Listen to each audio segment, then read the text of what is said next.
एक तरफ जहां हमारे युवाओं की चलते चलते दिल का दौरा पड़ने से मौत हो रही है, कोई अपने चैम्बर में खत्म हो रहा है, कोई स्कूल में खत्म हो रहा है, कोई शादी विवाह में डांस करते करते खत्म हो जा रहा है, वहीं दूसरी तरफ सुप्रीम कोर्ट लगातार पतंजलि को फटकार लगा रही है।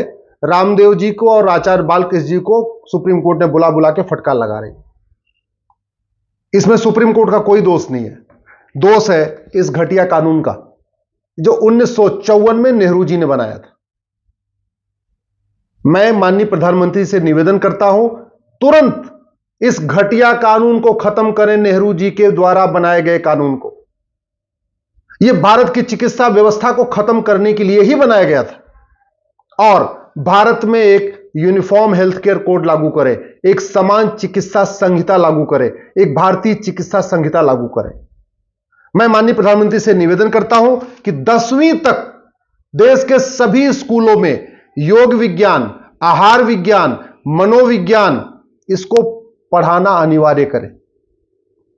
प्राइमरी के सभी स्कूलों में एक योग मित्र नियुक्त करने के लिए पॉलिसी बनाएं। जैसे शिक्षा मित्र नियुक्त होते हैं, बैंक मित्र नियुक्त होते हैं, वैसे ही अब समय आ गया है कि प्रत्येक स्कूल में प्राइमरी में ही एक योग मित्र नियुक्त किया जाए जो सभी बच्चों को यह सिखाए क्या कैसे भोजन करना है, कब भोजन करना है, क्या भोजन करना है, क्या नहीं करना है, कब कब खाना है, कब सोना है, कब उठना है, पूरी लाइफ स्टाइल वो बच्चों को ट्रेनिंग दे। योग मित्र देश के सभी स्कूल में नियुक्त करने से बहुत बड़ा फायदा ही होगा, हमारा चिकित्सा का बजट कम हो जाएगा। Prevention is better than cure. ये जो हमारी योग चिकित्सा है, आयुर्वेद चिकित्सा है, हमारी आहार चिकित्सा है, हमारी जो प्राकृतिक चिकित्सा है, ये प्रिवेंशन पे काम करती है। जबकि जो विदेशी चिकित्सा है, जिसको आप एलोपैथ कहते हैं, वो क्योर पे काम करती है। मतलब बीमारी हो गई, आपने दवा खाया, बीमारी ठीक। कभी जो विदेशी चिकित्सा है उसमें यह नहीं बताया जाता कि आपको क्या खाना है, क्या नहीं खाना है, कैसे जीवन जीना है, कैसे रहना है, सेंसेस को कैसे कंट्रोल करना है, इंद्रियों को कैसे कंट्रोल करना है, मन पे कैसे कंट्रोल करना है। आधी बीमारियों का मूल कारण तो मन होता है। कहते नहीं, आप जैसा भोजन करेंगे, जैसा आंखों से देखेंगे, जैसा आप पढ़ेंगे, जैसा सुनेंगे, वैसा आपका मन होगा। जैसा मन होगा वैसे आपकी आने वाले समय में मन शरीर में विकृति पैदा होगी, बीमारी भी पैदा होगी। इसलिए भारतीय चिकित्सा व्यवस्था को प्रमोट करना बहुत आवश्यक है और वो तभी हो सकता है जब ये कानून खत्म हो जाए और भारत में एक समान चिकित्सा संहिता लागू किया जाए। समान नागरिक संहिता के बारे में प्रधानमंत्री जी ने कह दिया। आज मैं हाथ जोड़ के निवेदन करता हूं, समान नागरिक संहिता से पहले समान चिकित्सा संहिता लागू करिए। अमीर भी बीमारियों से परेशान है, गरीब भी परेशान है, मिडिल क्लास भी परेशान है, लोअर क्लास भी परेशान है, सब लोग बीमारियों से परेशान हैं। और जो लाखों करोड़ का बजट जा रहा है इस बीमारियों के ऊपर, वो जा ही रहा है, वो तो स्वाभाविक सी बात है। सरकार का भी पैसा खर्च हो रहा है, व्यक्तियों अपना जो निजी जीवन में जो लोग हैं उनका भी पैसा खर्च हो रहा है। समाधान यही है, समान चिकित्सा संहिता। मैं माननीय प्रधानमंत्री से निवेदन करता हूं, ये जो मेडिकल कोर्स चल रहा है इसको तत्काल रिव्यू करें। पहली बात तो 5 साल के मेडिकल कोर्स की जरूरत ही नहीं है। ये 5 साल का कोर्स केवल और केवल फीस वसूलने के लिए बनाया गया, क्योंकि जितना लंबा ड्यूरेशन होगा, जितना लंबा कोर्स होगा, उतनी ज्यादा फीस आएगी। फीस तो सेमेस्टर के हिसाब से होती है, फीस तो ईयरली होती है। 4 साल का कोर्स होगा तो फीस कम होगी, 5 साल का कोर्स होगा तो ज्यादा होगी। अंत में सबने मिलकर क्या कर दिया, मेडिकल के कोर्स को 5 साल का बना रखा है। दूसरी बात, फर्स्ट ईयर सबके लिए कॉमन होना चाहिए। मेरी पीआईएल भी चल रही है कोर्ट में, सरकार को नोटिस भी हुआ है, लेकिन जो मिनिस्ट्री ऑफ आयुष और मिनिस्ट्री ऑफ हेल्थ से ठीक से जवाब नहीं आ रहा है। मैं माननीय प्रधानमंत्री से निवेदन करता हूं, फर्स्ट ईयर में केवल और केवल भारतीय चिकित्सा के बारे में पढ़ाइए।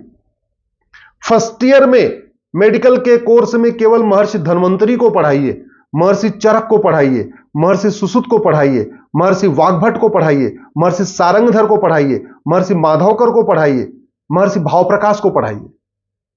ये जो जिनके नाम मैंने लिए हैं ना, ये दुनिया के सबसे बड़े सर्जन हैं, सबसे बड़े फिजिशियन हैं। चरक संहिता इतनी शानदार है, लेकिन हमारे यहां मेडिकल कोर्स में पढ़ाई नहीं जाती। महर्षि पतंजलि ने क्या शानदार बातें बताई हैं, लेकिन योग सूत्र में पढ़ाया नहीं जाता।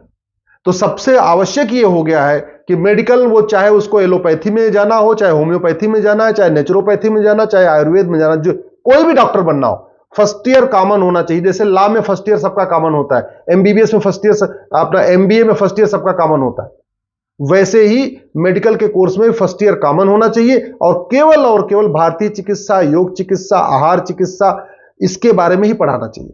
मैं माननीय प्रधानमंत्री से निवेदन करता हूं, अगर भारतीय चिकित्सा का प्रचार प्रसार करना है तो सबसे पहले ये जो नेताओं के नाम पे हॉस्पिटल बने हैं ना, इनको बदलिए। हमारे देश में इतने महान चिकित्सक हुए, उनके नाम पे हॉस्पिटल नहीं है, उनके नाम पे सड़कें नहीं है, उनके नाम पे कुछ है ही नहीं है, उनको लोग जानते ही नहीं है।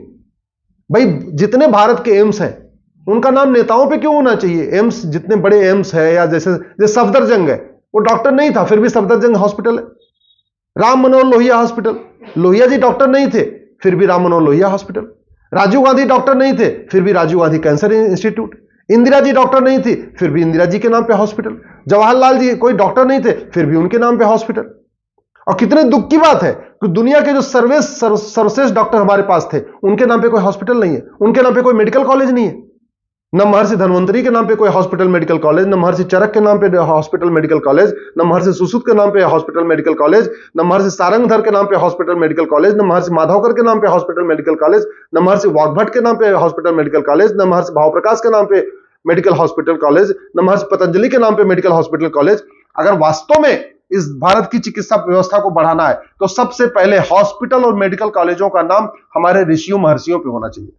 महर्षि अंगिरा, महर्षि याज्ञवल्क्य, महर्षि अक्षपाद, महर्षि रैक्व, महर्षि अगस्त्य, महर्षि लोमस, महर्षि अग्निवेश, महर्षि वशिष्ठ, महर्षि अजातशत्रु, महर्षि वात्सायन, महर्षि अत्रि, महर्षि वामदेव, महर्षि अष्टावक्र, महर्षि वाल्मीकि, महर्षि आत्रेय, महर्षि विश्रवा, महर्षि कण्व, महर्षि विश्वामित्र, महर्षि कपिल, महर्षि व्यास, महर्षि कश्यप, महर्षि वैशंपायन, महर्षि कात्यायन, महर्षि सर्वभंग, महर्षि कृपाचार्य, महर्षि सुखदेव, महर्षि गर्ग, महर्षि सत्यकाम, महर्षि गोभिला, महर्षि जाबाल, महर्षि गौड़पाद, महर्षि सुतीक्ष, महर्षि च्यवन, महर्षि सुमंत, महर्षि जमदग्नि, महर्षि जैमिनी, महर्षि मरीच, महर्षि दत्तात्रेय, महर्षि अंगिरस, महर्षि दधीच, महर्षि पुलह, महर्षि देवल, महर्षि क्रतु, महर्षि धौम्य, महर्षि सुनक, महर्षि कड़ाद, महर्षि पराशर, महर्षि भास्कराचार्य, महर्षि पुलस, महर्षि चरक, महर्षि भारद्वाज, महर्षि करदम, महर्षि भरूच, महर्षि भृगु, महर्षि गौतम, महर्षि बौद्धायन, महर्षि मैत्रायण। इतने हमारे बड़े बड़े ऋषि महर्षि हुए, उनके नाम पे ना कोई मेडिकल कॉलेज है, ना कोई हॉस्पिटल है। बस पॉलिटिकल पार्टियां अपने अपने हिसाब से अपने अपने नेताओं के हॉस्पिटल खोल रही हैं, जबकि उनका इलाज से कोई लेना देना नहीं था। इसलिए माननीय प्रधानमंत्री से निवेदन करता हूं, भारत के जितने प्रमुख हॉस्पिटल हैं, जितने मुख्य मेडिकल कॉलेज हैं, उनका नाम ऋषियों महर्षियों पे रखिए। आयुष्मान योजना, जो आयुष्मान कार्ड है, ये केवल और केवल आयुष में ही इलाज कराने पे चलना चाहिए। या आयुष्मान जो कार्ड है, ये एलोपैथ पे नहीं चलना चाहिए, विदेशी चिकित्सा पे नहीं चलना चाहिए। दुनिया की सबसे बड़ी स्कीम है आयुष्मान भारत योजना, लेकिन वो सारा का सारा उसमें यूज कैसे हो रही है? विदेशी चिकित्सा पे।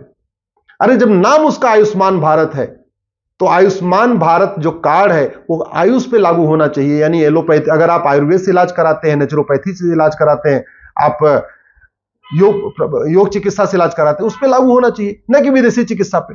इतनी बड़ी योजना है, सारा का सारा पैसा कौन? फार्मा कंपनियां ले जा रही है उससे।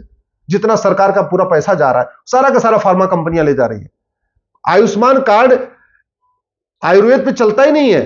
आयुष्मान नाम है आयुष, आयुष्मान कार्ड, और आयुष उसमें है ही नहीं है। आयुष्मान कार्ड से आप आयुर्वेद में इलाज नहीं करा सकते, योग में इलाज नहीं करा सकते, प्राथमिक चिकित्सा में इलाज नहीं करा सकते। तो ये इसको बदलने की जरूरत है। और जो डॉक्टर का मतलब एमबीबीएस हो गया है और दवाई का मतलब एलोपैथी हो गया है, इसको बदलने की जरूरत है। डॉक्टर का मतलब योगाचार्य क्यों नहीं? डॉक्टर का मतलब आयुर्वेदाचार्य क्यों नहीं? डॉक्टर का मतलब वैद्य क्यों नहीं? भारत के सभी हॉस्पिटल में 50% डॉक्टर नेचुरोपैथी के होने चाहिए, योगाचार्य होने चाहिए, आयुर्वेद के होने चाहिए। हां, ऑपरेशन करने के लिए चाहिए हमें, ठीक है, एमबीबीएस एमएस सर्जन चाहिए, तो ठीक है, वो ऑपरेशन करते रहेंगे। लेकिन दवाई देने के लिए हम पूरी तरीके से जो सिंथेटिक ड्रग पे डिपेंडेंट क्यों हैं? हमारे पास दुनिया की सबसे बेहतरीन आयुर्वेदिक दवाइयां हैं, हमारे पास रिसर्च सेंटर है। तो हमें सिंथेटिक ड्रग को प्रमोट करने की बजाय नेचुरल जो हमारी चिकित्सा व्यवस्था, उसको प्रमोट करना चाहिए। इसलिए माननीय प्रधानमंत्री से निवेदन करता हूं, समान नागरिक संहिता का आपने वादा कर दिया है, लेकिन अब आप समान चिकित्सा संहिता लागू करने का वादा करिए। भारतीय चिकित्सा संहिता बनाइए, उससे इतनी सारी जो इतनी मौतें हो रही हैं, चलते चलते मौत हो रही, इतनी बीमारियां होती जा रही हैं, हर परिवार में लोग बीमारी से परेशान है।